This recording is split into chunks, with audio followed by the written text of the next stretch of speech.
Underworld don Karim Lala की चुका देने वाली कहानी। दरअसल उसने कभी सोचा भी नहीं था कि वह अफगानिस्तान से आकर मुंबई जैसे बड़े शहर पर राज करेगा। करीम लाला एक ऐसा डॉन था जिसके किस्सों में बॉलीवुड से लेकर उस समय रही प्रधानमंत्री इंदिरा गांधी तक शामिल थे और करीम लाला गंगूबाई जैसी औरतों के लिए भगवान से कम नहीं था। आखिर करीम लाला मुंबई का इतना बड़ा डॉन कैसे बना और कैसे इतना बड़ा डॉन का साम्राज्य खत्म हुआ? क्या सच में करीम लाला ने दाऊद जैसे डॉन को मुंबई की सड़कों पर दौड़ा दौड़ा कर पीटा था? जानेंगे इस वीडियो में। बस इस वीडियो में आपको आखिर तक बने रहना है। दोस्तों, कहानी 1911 में अफगानिस्तान से शुरू होती है, जहां गुनार जिले में करीम लाला का जन्म एक राजशाही परिवार में हुआ था। परिवार एक अच्छा खासा रुतबा रखने वाला था, लेकिन वो रुतबा हमेशा के लिए नहीं था, क्योंकि उनकी राजशाही बहुत जल्द ही खत्म होने वाली थी। इसी वजह से करीम लाला हालात बदलने के साथ 1931 में अपने परिवार के साथ मुंबई आ गए और वो वहाँ पर एक मुस्लिम इलाके में रहने लग गए। और करीम लाला यहाँ पर भीड़ भाड़ वाले इलाकों में रहने लगा। उन्होंने यहाँ बहुत सी नौकरियां की, लेकिन देखते ही देखते उन्हें कोई भी नौकरी पसंद नहीं आई। इसी वजह से उन्होंने अपना रहने का ठिकाना भी बदल दिया। दरअसल वह कुछ ऐसा करना चाहते थे जिससे कि उनका नाम होने के साथ साथ उनके पास बहुत सारा पैसा भी हो। इसलिए उसने पैसे कमाने के चक्कर में अपराध की दुनिया में कदम रखा। उसने सबसे पहले ग्रांट रोड स्टेशन के पास एक मकान किराए पे लिया और सोशल क्लब के नाम पर जुए का अड्डा बनाया। देखते ही देखते यह जुए का अड्डा उसकी कमाई का हिस्सा बन गया और लाखों रुपए हर महीने वह उस अड्डे से कमाने लगा। इस बीच उसके अड्डे पर कुछ गुंडे बदमाश भी आने लगे और उसकी दोस्ती उनसे काफी अच्छी हो गई। करीम लाला के पास अब पैसों की कोई कमी नहीं थी, लेकिन पैसों की भूख इतनी ज्यादा थी कि उससे अभी भी मिट नहीं पाई। और उसके बाद उसने बहुत से इलीगल धंधों में कदम रखा, जैसे कि उसने सोने, हथियार, शराब की तस्करी शुरू कर दी और उसने अपनी एक गैंग बनाई जिसका नाम उसने पठान गैंग रखा। देखते ही देखते यह गैंग मुंबई में बहुत ज्यादा सक्रिय हो गई थी और पूरी मुंबई पर इस गैंग का कब्जा हो गया था। करीम लाला ने इस गैंग में लगभग सभी मुस्लिम समुदाय के लोगों को शामिल किया था।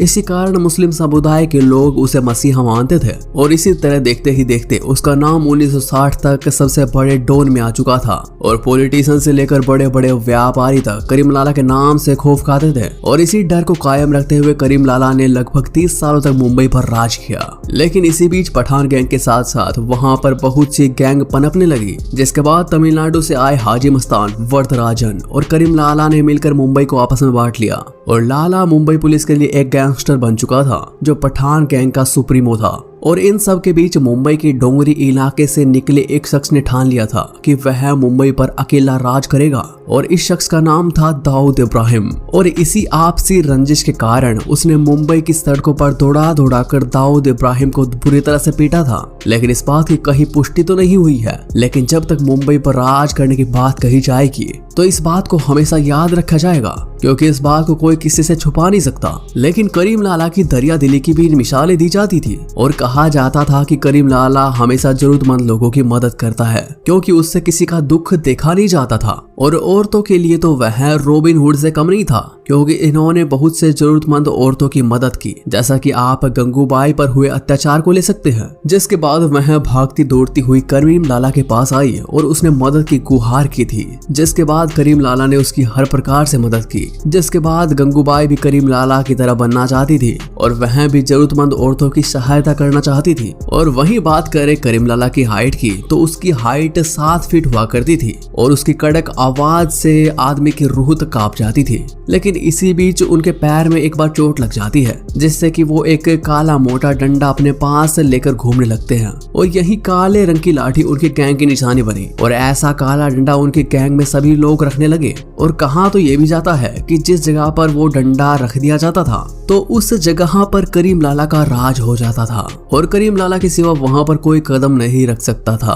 और इसी खौफ के कारण इनका सारा भेजा हुआ माल खुले बाजार में बिकने लगा और अगर इनकी और कोई उंगली उठाता था तो उसे मार दिया जाता था। और इसी वजह से मुंबई में खुलेआम तस्करी होने लगी। लेकिन हाजी मस्तान और वरदराजन के आने के बाद करीम लाला ने फैसला किया कि मुंबई को 3 हिस्सों में बांटा जाएगा, क्योंकि इनके बीच हमेशा लड़ाई होने का खतरा बना रहता था। और करीम लाला को यह बात बहुत परेशान करती थी, क्योंकि वह नहीं चाहता था कि और ज्यादा खून खराबा हो। इसलिए करीम लाला ने फैसला किया कि बंदरगाह वाले हिस्सों को उन्हें दे दिया जाए, जिसकी वजह से मुंबई 3 हिस्सों में बंट चुका था। और इसी तरह एक ऐसा वक्त आ गया था कि लाला अदालत लगाने लगा था और लोगों को विवाद सुलझाने लगा था। और लोग बताते थे कि लाला को बॉलीवुड बहुत ज्यादा पसंद था, इसी वजह से वह मुंबई आया था। और वही बात करें लाला के बॉलीवुड से रिश्तों की, तो बॉलीवुड से उनके काफी अच्छे रिलेशन थे। और इसी वजह से जब एक बार अभिनेत्री हेलन मुश्किल में फंस जाती है तो अभिनेता दिलीप कुमार के कहने पर करीम लाला उनकी मदद करते हैं। अब करीम लाला की पहुंच इतनी ज्यादा हो चुकी थी कि अगर वह हुकार भी भरता था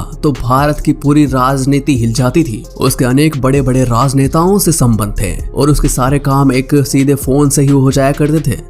और कभी कभी तो उस पार्टियों के निर्णयों को करीम लाला अपने एक फोन से बदल देता था। हालांकि वह हमेशा कहता था कि राजनीति से हमेशा दूर रहना चाहिए, क्योंकि राजनेता किसी के भी नहीं होते। और भारत की पूर्व प्रधानमंत्री इंदिरा गांधी करीम लाला से मिलने मुंबई भी आया करती थी। हालांकि वे किस लिए उनसे मिलने आया करती थी इस बारे में कोई जानकारी नहीं है, लेकिन कहा जाता है कि वो राजनीति के मामले में उनसे मिलने आया करती थी। और इसी के साथ यह भी कहा जाता है कि करीम लाला कई बार दिल्ली जा चुके थे। अब दाऊद इब्राहिम पहले करीम लाला की गैंग में ही काम करता था, लेकिन बाद में उसने अपना गैंग बना लिया और अब वह पठान गैंग से जुड़ी हर बात को जानता था। इसलिए वह धीरे धीरे मुंबई के पठान गैंग को खत्म करने लगा और इसके बाद उसने धीरे धीरे पठान गैंग का सफाया कर दिया। इसके बाद यह गैंग वॉर बंद होता गया, क्योंकि करीम लाला अब बूढ़ा हो चुका था और बीमार रहने लग गया था। इसी वजह से वह आराम की जिंदगी जीने लगा। और साल 2002 को करीम लाला लगभग 90 साल की उम्र में इस दुनिया को छोड़कर चला गया। तो दोस्तों, ये थी करीम लाला के जीवन की पूरी अनोखी कहानी। वैसे आपको ये वीडियो कैसी लगी आप हमें कमेंट सेक्शन में बता सकते हैं। और ऐसे ही वीडियोज के लिए चैनल को सब्सक्राइब जरूर कर लें, ताकि आने वाले वीडियो आप सबसे पहले देख सकें।